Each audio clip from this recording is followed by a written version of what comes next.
এইটো কৈ জহৰা পালি মই চিনি নাপাওঁ। প্ৰথমে সি কি কৈছে এইটো শুনি লওক, তাৰপিছত তাক ৰিপ্লাই দি আছো। ব্ৰ, আমি আসামৰ মিচিং ল'ৰা হয়। আমাৰ লগত পাঙ্গা ল'বলৈ আছামিজ হওক বড়ো হওক চবকে কৈছো, কাৰো দম নাই চেপ। কাৰণ মিচিং ল'ৰা সকলোৰে ৰজা। এইটো কথা জানি তবি মাকচুদা।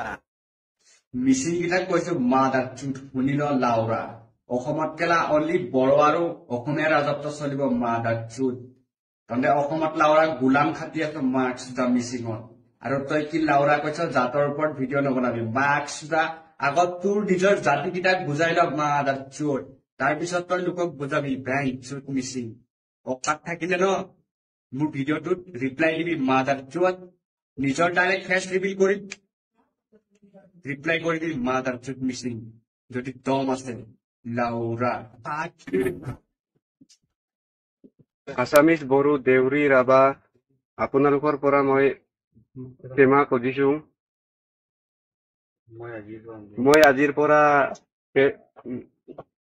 জাতিক ট্ৰল কৰি মই ভিডিঅ' নবনাও আৰু মই আপোনালোকৰ পৰা ক্ষমা খুজিছো।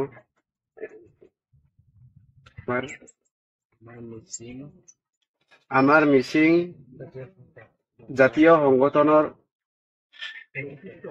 নেতৃত্বত আমি স্বীকাৰোক্তি কৰিছো, ভৱিষ্যতে এনেকুৱা কাম নকৰো।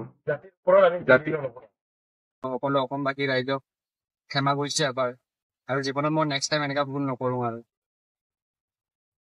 এতিয়া যি কৰি আছে এতিয়া তই অনুষ্ঠাপ হৈছে ছাৰ, নেক্সট টাইম আৰু নেক্সট টাইম নকৰো ছাৰ, আৰু কৰিলে জীৱনত নকৰো ছাৰ। আৰু কৰিলে আৰু মোক নেক্সট টাইম ক্ষমা নিদিব ছাৰ। আপুনি মাৰিম নাকি?